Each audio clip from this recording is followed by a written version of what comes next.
할렐루야. 서로 샬롬 인사 좀 나누세요. 샬롬 인사 나누시기 바랍니다. 샬롬. 숙제들 다 해오셨습니까? 여러분이 숙제 전선에 이상이 없으십니까? 몇 장 몇 절이었죠? 이사야 50장 4절. 이 주소만 기억해도 숙제 반 이상을 해오신 거나 진배 없습니다. 여러분 하여튼 장조를 그렇게 대부분 다 기억하시다니 정말 대단하십니다. 자, 우리 공식에 따라서 한번 낭송해 보겠습니다. 시작. 이사야 50장 4절 말씀.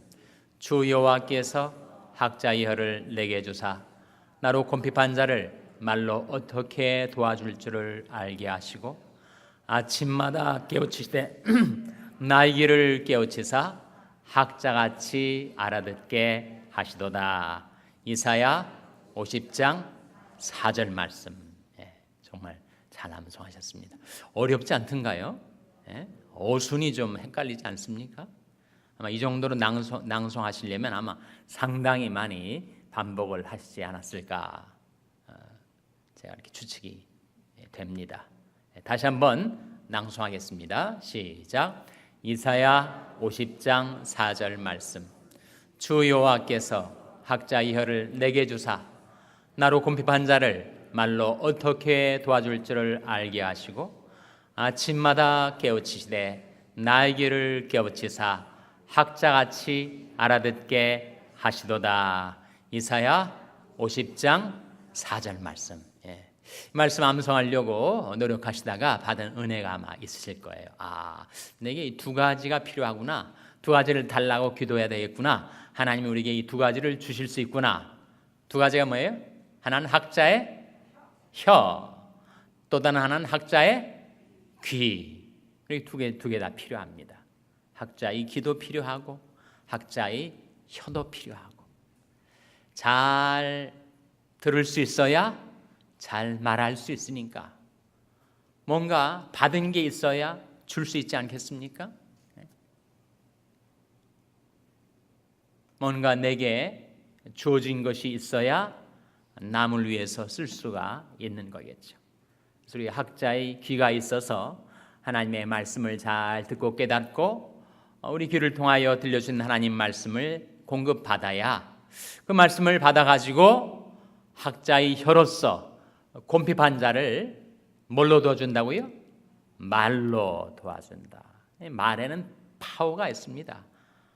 죽고 사는 것이 혀의 권세에 있다는 말씀대로 우리가 하는 말에도 정말 힘이 있어요. 말은 파워풀한 것인데 그 파워풀한 말을 가지고 곰핍한 자, 피곤한 자, 낙심한 자, 주저앉아 있는 자에게 가서 그 말로 그를 도와주고 위로해주고 격려해주고 세워주고 얼마나 귀한 사역이에요. 그러한 사역을 우리에게 할 수 있게 해주셨으니 정말 감사한 거죠. 하여튼 이사야 50장 4절 말씀 여러분 암송하실 뿐만 아니라 여러분이 기도의 제목으로 삼으셔서 자주 기도하세요. 얼마마다 기도하시라고요? 아침마다 그렇게 학자의 귀를 열어주시고 학자의 혀를 열어주셔서 하나님께 받은 말씀으로 어려운 자들을 도울 수 있게 해달라고 기도하시기 바랍니다. 자, 오늘 공과 들어가기 전에 한 가지 광고 말씀 하우스키핑이니까 다음 주는 말이죠. 다음 주는 우리 금요 제자 훈련은 다음 주는 한 주 휴강합니다. 좋으시죠?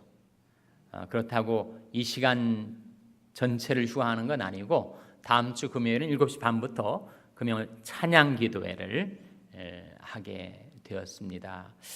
이유인즉 제가 다음 주 목요일부터 주일까지 뉴저지를 가요. 제가 동부에 있을 때 목회하던 엘리자베스 한인교회가 창립 40주년을 맞이해서 40주년 기념 집회를 제게 부탁을 해와서 제가 기도하는 가운데 가기로 결정을 했습니다. 그래서 목요일부터 주일까지 제가 교회를 비우기 때문에 다음 주 금요일 날 금요 제자 훈련은 우리가 한 주 휴강을 하지만 금요 찬양 기도회는 계속하는데 시간을 당겨서 7시 반부터 1시간 정도 이렇게 찬양 기도회가 진행이 될 예정입니다. 그래서 여러분 제가 없다고 여러분도 없지 마시고 저는 담임 목사지 담임 선생님이 아닙니다.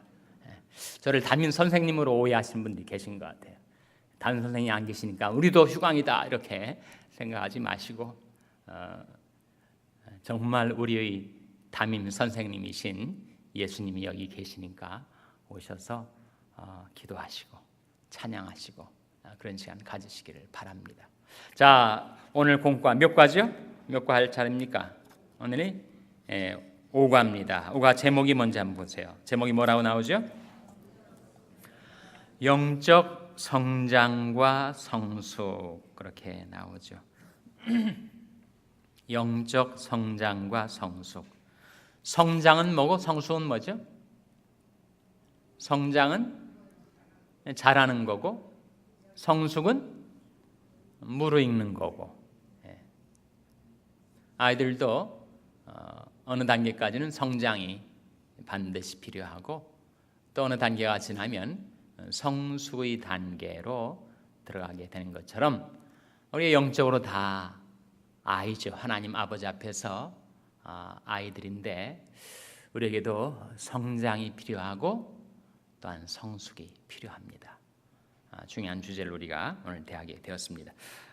서론 부분에 이런 글이 나오죠. 현대인들이 인스턴트 식품이나 자동기계를 좋아하는 이유가 있다. 수고하지 아니하고 손쉽게 즐길 수 있다는 이유 때문이다.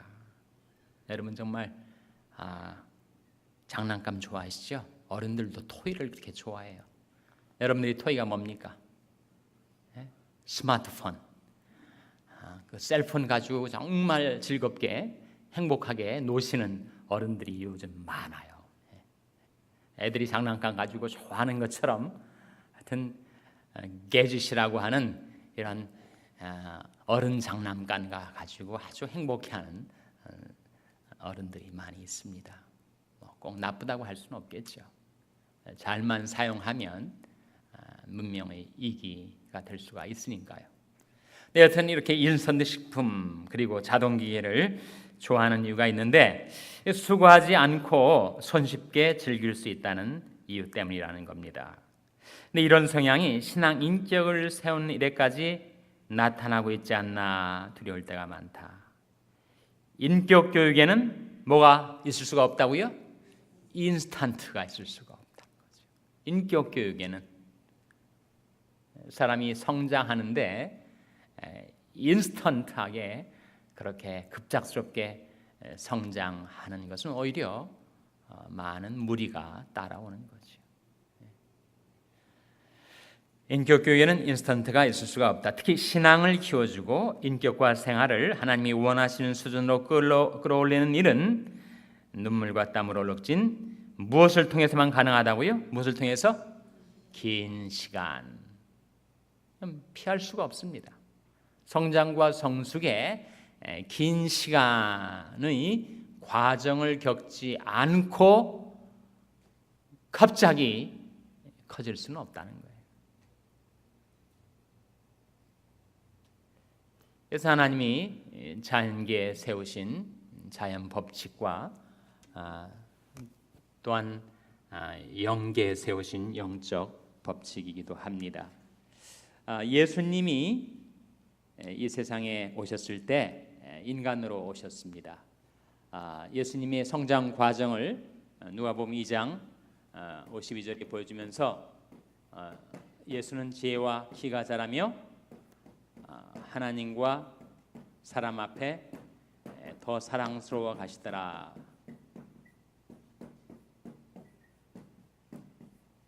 예수님께서도 지혜가 자라시고 키가 자라시고 하나님 앞에 사랑스러워 가시고 사람 앞에 더 사랑스러워 하셨다. 이 지혜가 자랐다는 것은 우린 지적인 성장을 보여주는 거죠. 키가 자랐다. 이것은 신체적인 성장. 하나님 앞에 사랑스러워한다. 영적인 성장. 사람 앞에 사랑스러워한다. 무슨 성장이라고 할 수 있을까요? 이것은 사회적인 성장. 예수님의 성장의 과정을 성경이 보여주면서 이런 네 가지 영역, 영적인, 지적인, 사회적인, 신체적인 네 방면에서의 균형 잡힌 성장을 이루어가셨다. 이 밸런스가 참 중요합니다. 어떤 사람은 지적으로는 상당히 성장이 됐는데 신체적으로 너무 성장이 안 됐을 경우가 있고, 또 영적으로는 뭐 굉장히 성경 지식도 많고 기도 시간도 많은데 사회적인 면에서 소위 말하는 EQ가 너무 발육이 안 된 경우도 있고, 예수님은 이 네 가지 인간 성숙의 네 영역에 있어서 균형 잡힌 성장과 성숙을 이루어 가셨다라고 성경은 보여주고 있습니다.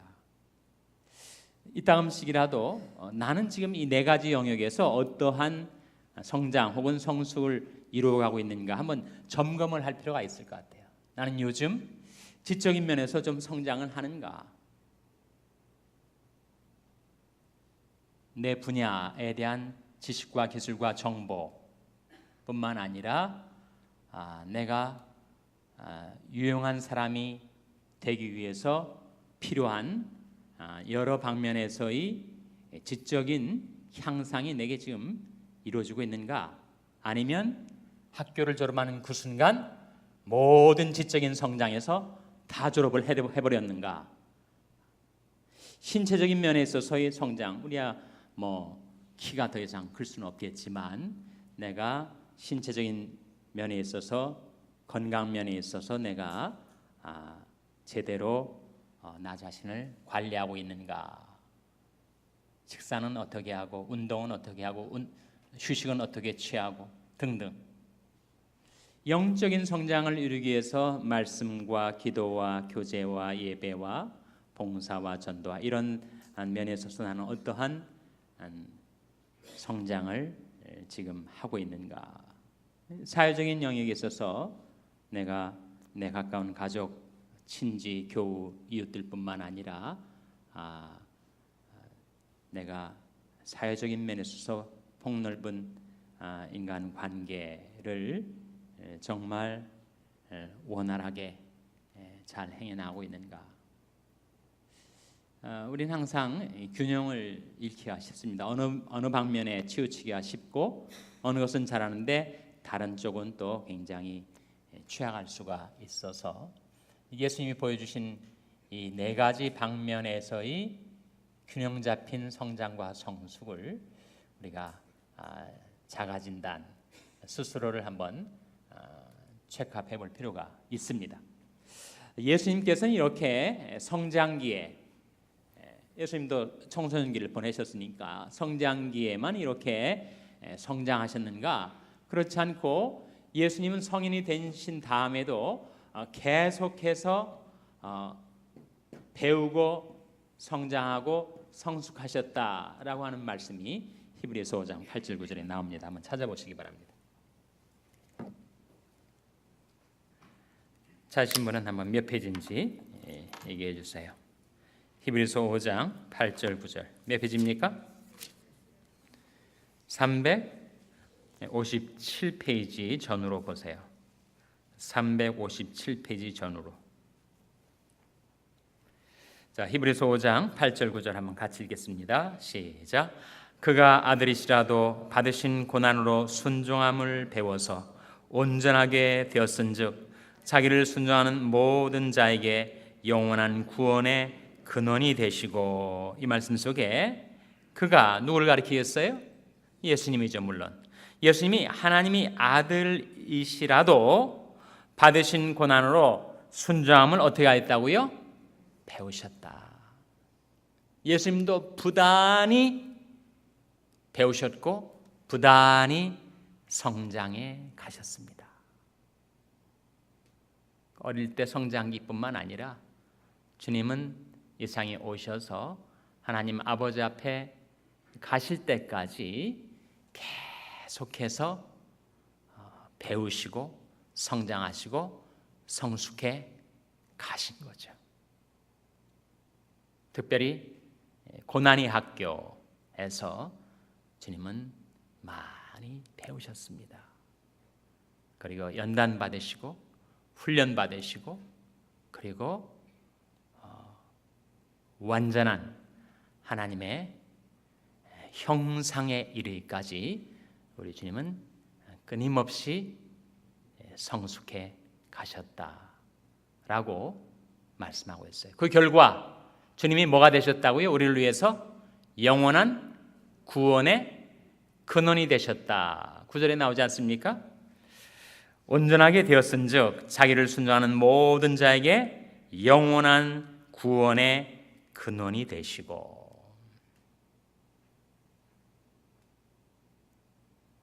그래서 예수님도 그렇게 성장하시고 성숙하셨다면 우리는 더 말할 나이가 없지 않겠어요? 네, 나는 이제는 더 이상 배울 것이 없다 라고 생각하는 그 순간 우리는 퇴보하기 시작하는 거죠.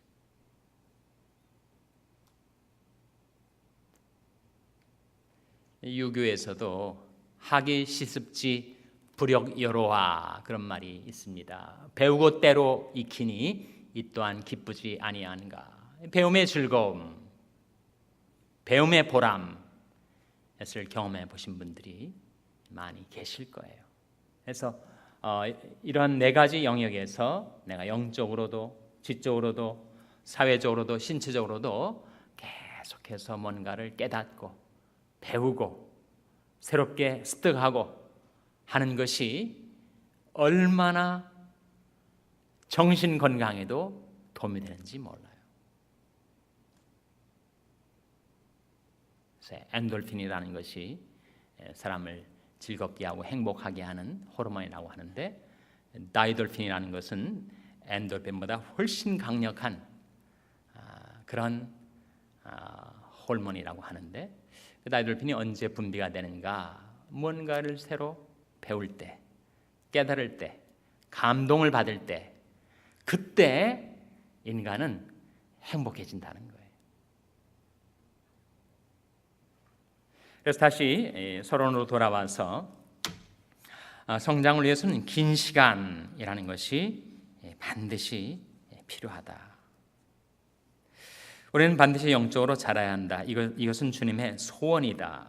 그렇죠? 우리가 자녀를 키울 때 자녀가 발육이 안 되면 정말 신체적으로 발육이 안 될 때 얼마나 부모가 걱정이 많겠어요. 근데 지적으로 발육이 안 되는 것도 부모의 큰 근심이죠. 하나님 아버지 앞에서 우리가 다 자녀들인데 우리가 잘하지 않으면 하나님은 걱정하시겠죠. 우리가 성장하는 것이 주님의 소원입니다. 잘 성장하기 위해 하나님의 말씀이 가르치는 교훈을 그대로 못하지 않으면 안 된다고요? 순종해야 성장합니다. 하나님께서 만물의 창조주이시기 때문에 하나님께서 성장의 법칙을 정해 놓으셨고 그 법칙에 순응하고 순종해야 우리는 성장하고 성숙하게 돼 있다 하는 거죠. 자, 1번 들어가겠습니다. 다음 페이지. 고린도전서 3장 1절에서 4절 다 찾아보시기 바랍니다. 고린도전서 3장 1절에서 4절.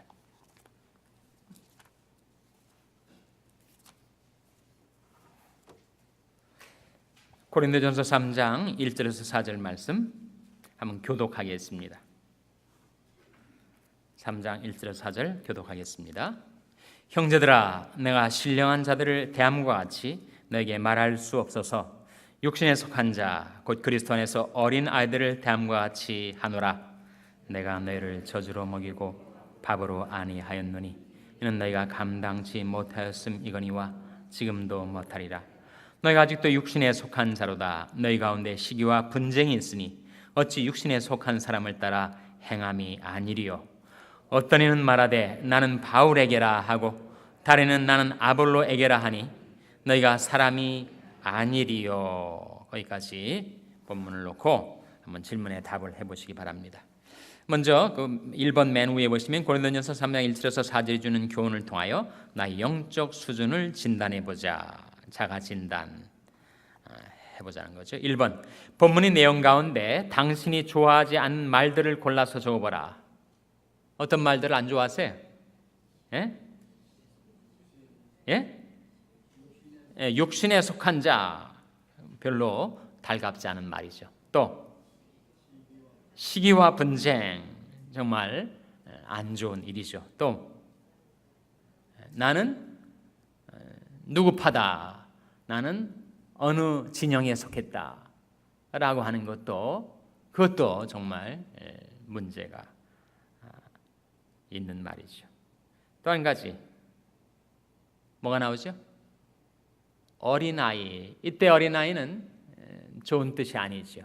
우리가 하나님 앞에서 어린아이와 같이 돼야 하고 어린아이처럼 돌이켜야 하지만 이때 어린아이는 좋은 의미가 아닙니다. 그렇죠?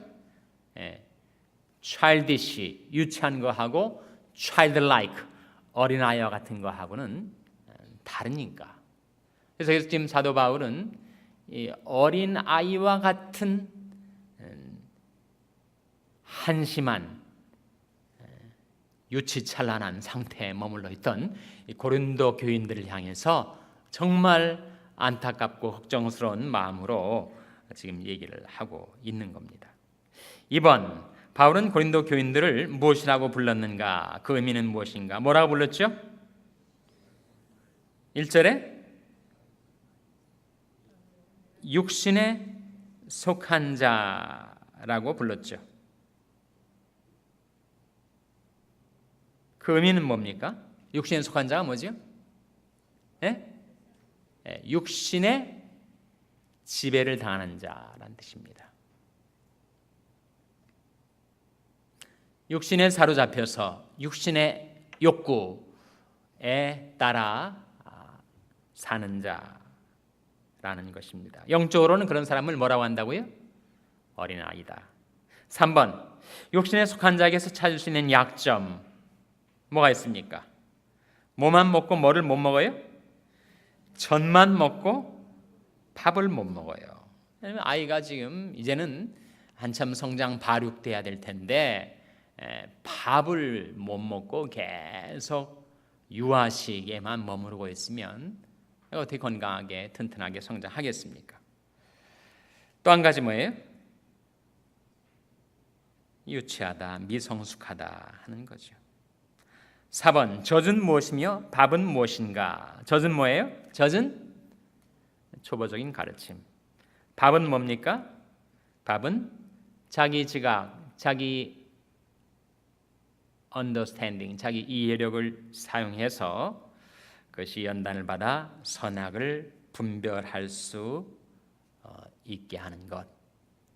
그런 차이가 있습니다. 5번 고린도 교인들이 육신에 속한 자로서 영적으로 어린아이 짓을 한 구체적인 사례 뭐죠?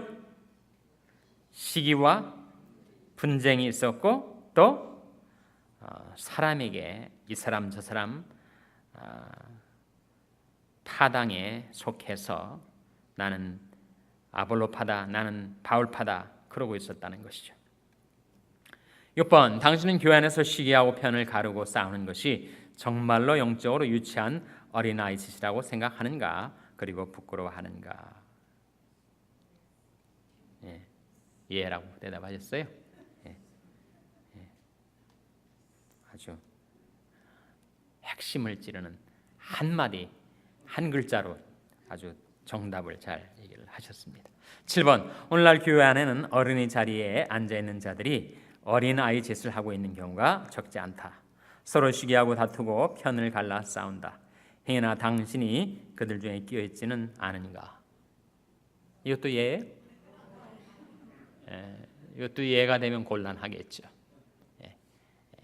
강한 부정의 아니요라고 대답을 하실 수 있기를 바랍니다. 8번 고린도 교회는 성령의 은사를 유별나게 많이 받은 교회였다. 그럼에도 불구하고 영적인 면에서는 어린 아이 티를 벗지 못한 자들이 우글거리고 있었던 것이다. 당신은 이 점을 어떻게 생각하는가? 성령의 은사나 체험은 영적 성숙과 별개의 것이라고 해도 괜찮은가? 예입니까? 아닙니까? 예? 아니요? 두 대답이 동시에 나오고 있는 걸 보니까 분쟁이 지금 생기고 있습니다. 우리에게 이런 분쟁이 있다는 것은 우리가 아직 성숙지 못했다는 반증이 아니겠습니까? 다시 한번 묻게. 어떤 때는 질문을 잘 이해를 못해가지고 답이 헷갈릴 때가 있어요. 자, 마지막 부분입니다. 성령의 은사나 체험은 영적 성숙과 별개의 것이라고 해도 괜찮은가? 예 혹은 아니요. 뭡니까? 아니요예요? 이건 예지요. 성령의 은사나 체험은 영적 성숙과는 별개의 것이라고 할 수 있습니다. 어떤 근거로? 고린도 교회를 보라는 거예요. 고린도 교회. 고린도 교회는 막 은사가 터졌습니다. 방언도 터지고 예언도 터지고 신윤사도 터지고 초자연적인 신비한 체험들도 많이 있었어요. 그러나 그 교회의 영적인 수준은 어떤 수준이냐? 정말 유치한 어린아이와 같은. 그러니까 영적인 체험이나 은사하고 그리고 영적인 성장이나 성숙하고는 별개의 것이라고 말할 수 있습니다. 물론 전혀 무관하냐? 그렇진 않아요. 관련성이 있습니다. 그러나 꼭 영적인 은사가 많이 있고 영적인 체험을 많이 했다고 그 교회나 그 개인이 성숙한 그리스도인이다 라고 말할 수는 없어요. 전혀 무관한 것은 아니지만 그것은 정비례하지 않을 수가 있습니다. 물론 다행스럽게 그것이 함께 가는 경우도 있죠. 영적인 은사 체험들이 있으면서 또 인격적으로나 신앙적으로 성숙한 그런 개인이나 교회가 있을 수가 있습니다. 그러나 그렇지 않는 경우도 있다. 대표적인 예가 뭐라는 거예요? 바로 고린도 교회. 고린도 교회 그렇다는 거예요. 다음 질문 에베소 4장 넘어가기 전에 그래서 여기에 고린도전서 말씀에 우리가 한 가지 배워야 할 것이 있습니다.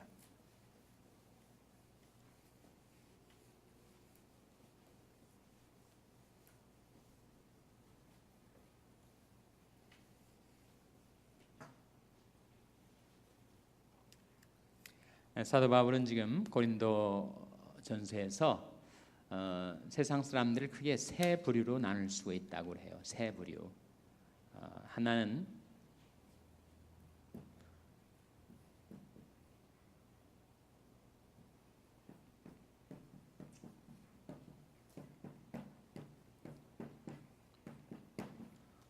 육에 속한 사람이고 다른 하나는 육신에 속한 사람이고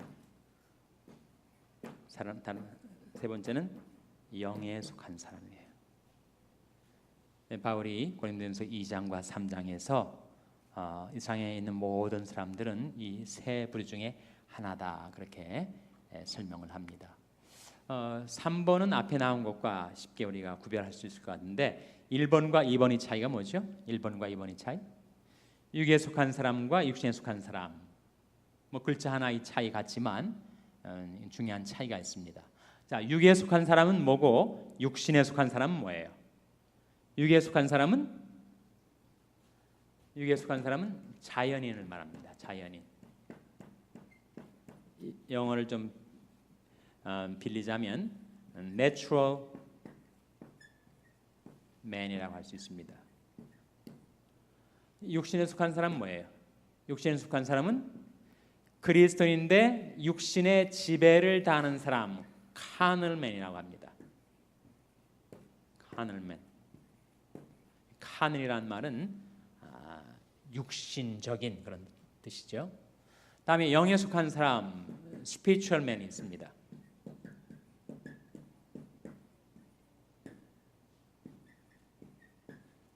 그러니까 세상 모든 사람들은 이 세 부류 중에 하나인데 1번과 2번의 차이는 1번은 그리스도인이 아니에요.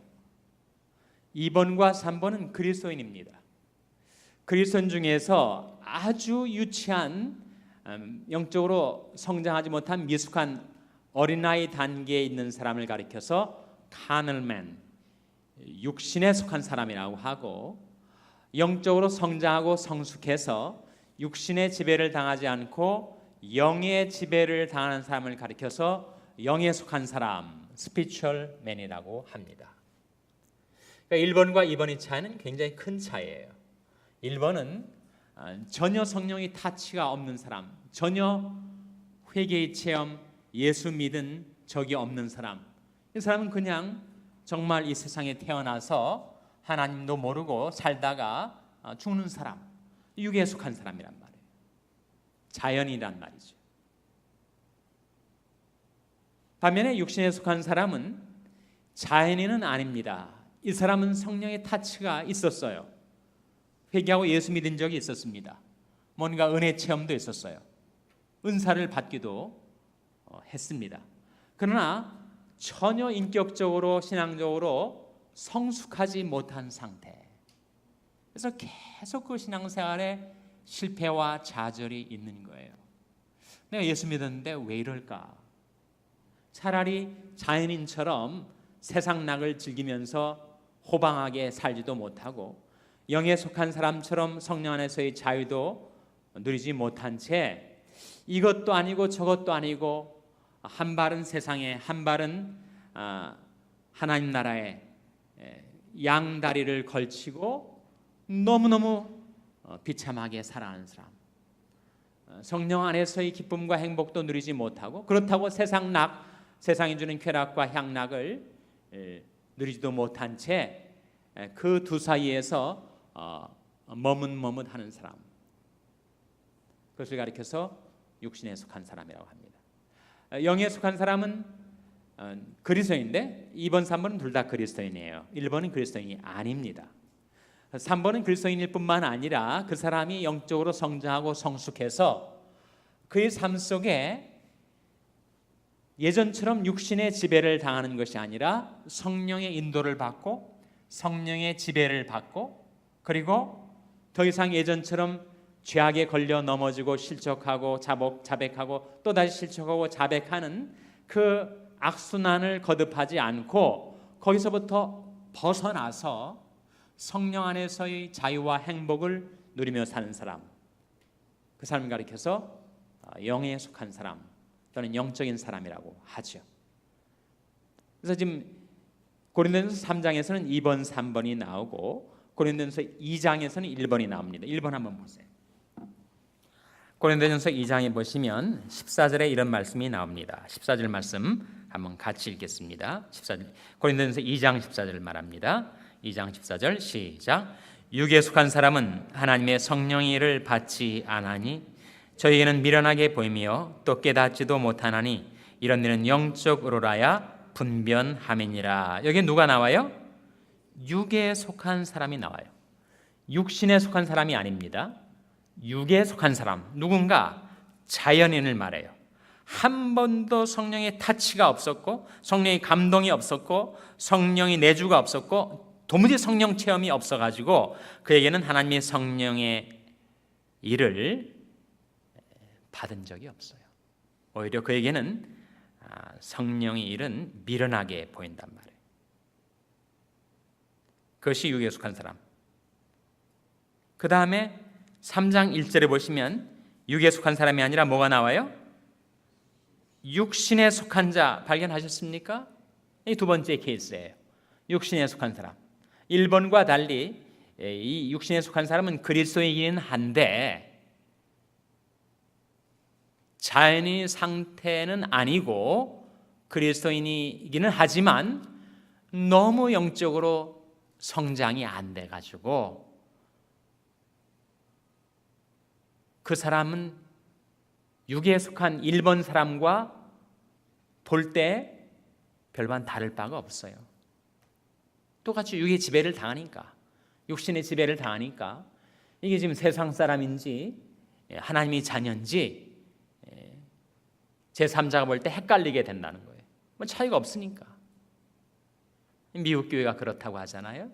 미국 교회가 소위 본어게인 크리스찬이라는 이름만 쓸 뿐이지 본어게인 크리스찬들이 여전히 알코올 중독, 마약 중독, 이혼율, 동성애 뭐 세상 사람들하고 거의 통계가 비슷하게 나온다는 거예요.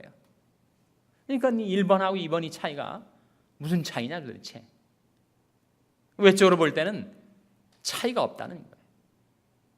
그 정도로 이 2번 육신에 속한 사람은 육신의 지배를 당하여 하나님의 영광을 가리고 세상 사람들과 오히려 똑같이 살게 된다는 거죠. 이 고린도 교회가 세속화된 교회였습니다. 그래서 그 고린도시라는 이 항구 도시 모든 향락과 태폐가 교회 속에 들어와 있어가지고 그 교회에 온갖 문제들이 가득 차 있었던 그런 교회였었어요. 바울이 정말 근심 어린 톤으로 정말 통탄하는 어조로 고린도 교인들을 책망하고 있는 거죠. 3번에 여기에 영에 속한 사람이란 표현이 지금 2장 15절에 나옵니다. 2장 15절 한번 같이 읽겠습니다. 2장 15절 말씀 시작. 신령한 자는 모든 것을 판단하나 자기는 아무에게도 판단을 받지 아니하느니라. 이게 뭐가 나와요? 신령한 자. 이 신령한 자가 뭐냐면 바로 여기에 나와 있는 spiritual man, 영에 속한 사람. 번역에 따라서 번역하기를 신령한 자라고도 할 수 있고 또 영에 속한 사람이라고 할 수도 있고 또 영적인 사람이라고도 할 수 있는데 다 동일한 것을 가리킵니다. 그래서 세상 모든 사람들은 이 세 부류 중에 하나에 속한다. 과연 나는 어디에 속하는 것일까? 나는 1번은 아닌 것 같은데 나는 과연 2번이라고 할 수 있을까? 아니면 3번이라고 할 수 있을까? 나는 정말 3번에 속한 사람인가? 아니면 아직 2번 단계에 머무르고 있는 사람인가? 자가 진단이 필요하지. 근데 2번, 3번을 어떻게 구별하는가? 1번, 2번의 구별도 헷갈리지만 2번, 3번의 구별도 확연하게 드러나는가? 사람 얼굴이 다 똑같고 거기서 거기죠. 근데 어떻게 구별하는가? 중요한 차이는 2번에 속한 그리스도인하고 3번에 속한 그리스도인의 삶 속에 뚜렷한 표지 하나가 드러나게 된다는 겁니다. 그게 뭐라는 거예요? 바울이 지금 여기서 말하고 있지 않습니까? 2번에 있으면 반드시 뭐가 있게 된다고요? 시기와 분쟁이 있게 된다. 3번에 있으면 그것을 넘어서게 된다. 만일 내게 여전히 시기와 분쟁이 있다면 아직도 나는 영적으로 어린아이다. 나는 아직도 육신에 속한 사람이다. 아무리 그럴듯하게 나 스스로를 포장하고 교회 생활을 해도 내 속에 시기와 분쟁이 있고 나로 말미암아 다툼과 분쟁이 생겨난다면 나는 여전히 하나님 앞에서 어린아이일 뿐이다. 육신에 속한 사람이다. 그것이 중요한 판별 기준으로 성경에 등장합니다. 이 고린도서 3장뿐만 아니라 야고보서 3장에도 나오거든요. 한 교회의 성숙도 또는 한 개인의 신앙 인격의 성숙도에 중요한 시금석이 뭔가? 바로 시기와 분쟁이 있느냐 없느냐 그 차이라는 거예요.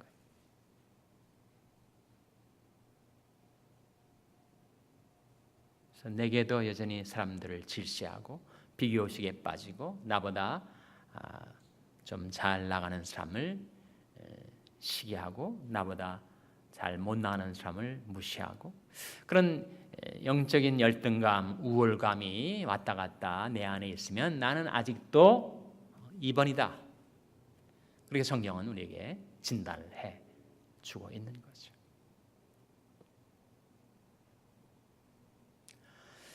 또 한 가지 차이는 2번과 3번의 차이는 먹는 음식의 차이라는 겁니다. 2번은 아직도 뭐만 먹고 있다고요? 젖만 먹고 있다. 젖만 먹고 있다. 도무지 말씀에 있어서 성장이 없고 깨달음이 없고 늘 초보적인 가르침에만 머물고 있다. 반면에 3번은 밥을 먹는 사람, 그의 이력이 밝아지고 말씀을 다하면 새로운 깨달음이 생기고, 그래서 영적인 자양분이 계속 그에게 공급되니 그가 영적으로 튼튼하게 성장해 나갈 수가 있다. 또 한 가지 차이점, 이 definition, 정의가 보여주는 것처럼 육신에 속한 사람은 무엇의 지배를 당한다고요? 육신의 지배를 당해요. 영에 속한 사람은 무엇의 지배를 당한다고요? 영의 지배를 당합니다.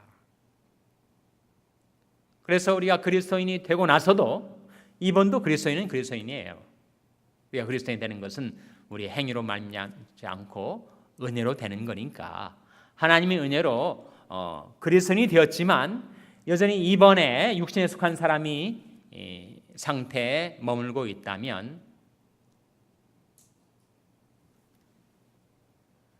나는 늘 육신의 지배를 당하죠. 유욕, 무력, 명예욕, 권세욕, 이런 욕망에 늘 휘둘리게 됩니다. 반면에 내가 영에 속한 사람이 되면 영의 지배를 당해서 이런 육신적인 욕망들을 떨쳐버리고 성령의 인도를 따라 살게 된다는 거죠.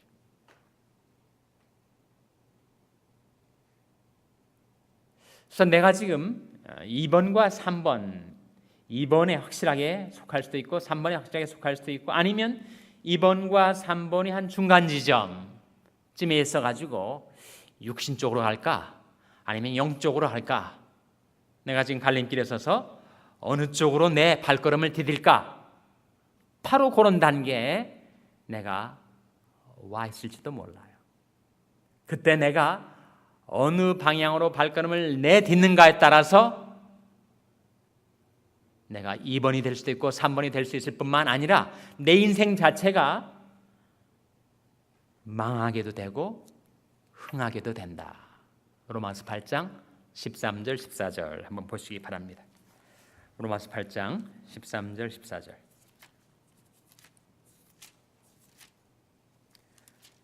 몇 페이지죠?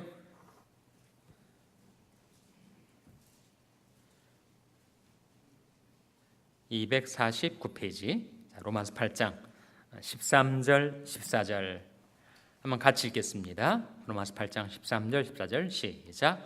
너희가 육신대로 살면 반드시 죽을 것이로되 영으로서 몸의 행실을 죽이면 살리니 무릇 하나님의 영으로 인도함을 받는 그들은 곧 하나님의 아들이라. 너희가 육신대로 살면, 너희는 로마 교인, 이미 그리스도인이 되었습니다. 그러나 2번 육신에 속한 사람이 되어가지고 늘 육신에 이끌려 살고 육신의 지배를 당하고 살고 육신을 따라 살면 어떻게 된다고요? 반드시 죽을 거다. 죽을 거다. 그 신앙도 영성도 인격도 다 쓰러져 가게 될 거다. 망하게 될 거다. 반면에 영으로서 몸의 행실을 죽이고 성령의 지배를 당하여 육신의 욕구를 떨쳐버리고 하나님의 영의 인도함을 따라 살아가게 되면 그는 반드시 살아난다. 소생케 된다. 그 인생이 흥하게 된다. 단기적으로는 언뜻 안 드러날지 몰라도 장기적으로 보면 확실한 차이가 있게 된다.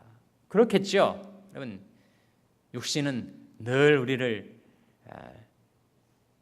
부패하게 하고 타락하게 하고 망하게 하고 멸망당하게 만드는 것이 육신의 힘이지만 영의 인도를 받으면 영은 생명의 성령이니까 생명의 성령께서 우리를 늘 소생케 해주고 건강하게 해주고 행복하게 해주고 흥하게 해주고 하나님의 은혜로 그가 풍성한 삶을 살 수 있게 되지 않겠는가. 만일 내가 2번에 속해 있다면 거기서 벗어나와 3번으로 옮겨가야 되겠고 2번과 3번이 중간 지점에 있어가지고 어느 쪽으로 갈까 망설인다면 내가 선택한 그 결과가 어떤 결과가 나타나게 된다고 하시는 이 말씀, 내가 육신대로 살면 반드시 죽을 것이로되 영으로서 몸의 행실을 죽이면 살리니 내가 죽을 건가 살 건가, 내가 어느 쪽으로 내 발걸음을 내딛는가에 따라 내가 선택한 결과를 맞이하게 될 내 인생의 장래를 내다보고 우리의 현명한 선택이 필요하다 하는 것이고.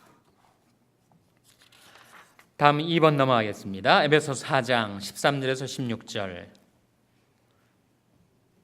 이것은 본문을 찾아보지는 않겠고요. 여러분이 예습을 해오셨다면 한번 저랑 같이 답을 정리해 보겠습니다. 자, 에베소 4장은 우리가 영적인 성숙에 대해서 배워야 할 진리를 담고 있는데 1번, 영적으로 자라는 것과 깊은 관계를 가진 남만들을 찾아서 적어보라. 어떤 게 있습니까? 예? 여러분이 한번 예습해온 거 대답을 해보세요. 영적으로 자라는 것과 깊은 관계를 가진 낱말들, 어떤 것들이 있죠? 온전한 사람을 이루어, 그런 말도 있고, 또 그리스도의 장성한 분량이 충만한 데까지 이르리니, 그런 말도 있고, 또 어린아이가 되지 아니하여 또 요동치 않게 자랄지어다, 자라게 하며 세우느니라. 이런 낱말들이 다 성장과 관계가 있습니다. 2번 13절은 우리가 영적으로 어느 표준에까지 자라가야 하는가를 정확하게 말씀하고 있다.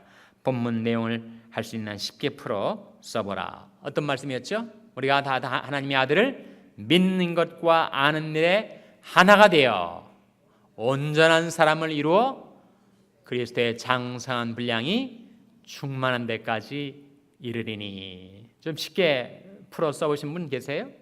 어떻게 된다는 겁니까 지금? 예?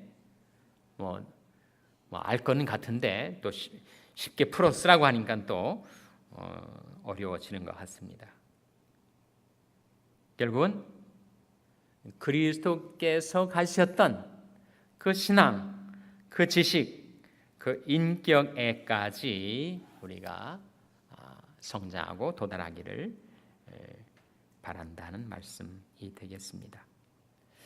3번, 4번 생략하고 5번, 영적인 성숙은 전 인격적이어야 하고 그 증거가 전 생활 영역을 통해 나타나야 한다는 것을 15절에 범사에 자랄지라는 말로 설명하고 있다. 만일 우리가 영적으로 자라지 못하면 몸은 15살인데 정신연령은 7살밖에 안 되는 비정상적인 아이처럼 되기 쉽다. 어떤 사람을 보면 성경을 열심히 공부해서 아는 것은 참 많은데 대인관계를 잘하지 못해 덕을 세우지 못한다. 이것은 영적으로 전 인격이 자라지 못한 예라고 할 수 있을 것이다. 그리고 영적으로 자라면 교회 안에서만 성자처럼 행동할 것이 아니라 세상에서도 성자로 인정을 받도록 살아야 한다. 당신이 이런 점에서 괜찮다고 생각하는가? 어떻게 괜찮으십니까 요즘? 예? 안녕들 하십니까? 다 좀 괜찮으십니까? 예, 이 질문에 대해서 한번 자문자답을 좀 해보시기 바랍니다. 넘어가겠습니다. 3번, 영적으로 성장하고 성숙하기를 바라는 자는 적어도 다음에 몇 가지 요건을 갖추지 않으면 안 된다. 한 가지씩 검토하라. 자, 데살로니가전서 2장 7절에 영적으로 정말 성숙한 사람이라면 어떻게 된다고요? 그 사람은 유순한 자가 된다. 정말 성숙한 사람은 유순한 사람이 됩니다. 어떻게 이렇게 유순할 수 있을까? 하나님께 다 맡기니까. 하나님이 간섭, 하나님이 개입, 하나님의 도우심을 바라고 사니까 자기는 유순해지는 거죠. 또 유모와 같이 남을 품어주고 양육해 줄 수 있는 자. 베드로후서 3장 18절, 성숙한 사람, 은혜 속에서 성장하고 지식 속에서 성장해야 된다. 에베소 4장 16절, 도움을 주고받고 연락하고 상합하며 살아간다. 빌립보서 3장 12절, 자기가 다 이루었다라고 하는 자기 만족에 결코 빠지지 않고 고를 향해서, 목표를 향해서 부단히 쫓아가는 사람.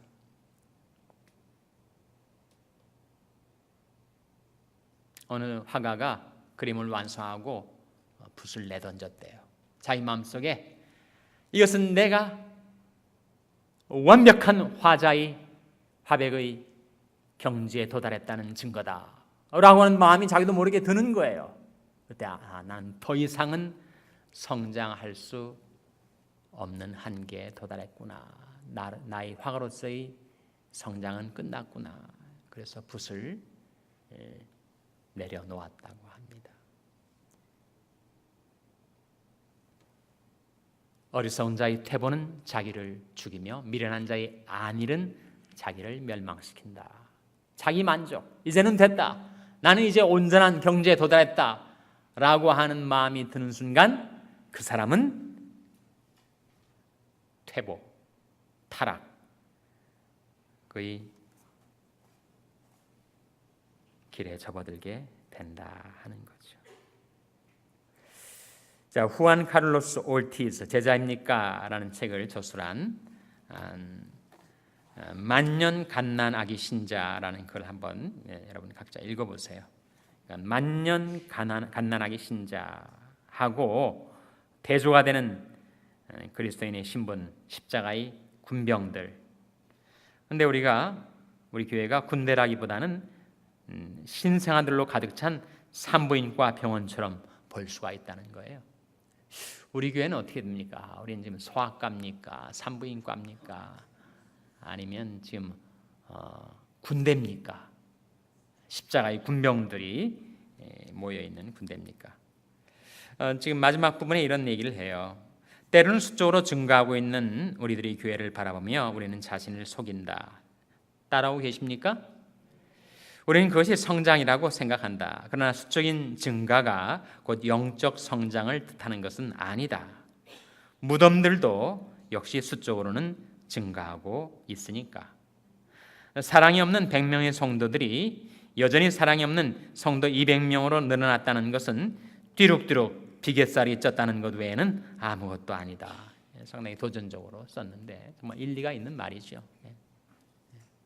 우리가 정말 성숙하고 있는지 아니면 비둔해지고 있는지 점검을 좀 해봐야 합니다. 자, 우리가 성장과 성숙, 우리 모든 일에 있어서도 그렇지만 성장과 성숙에 있어서 중요한 것은 골입니다.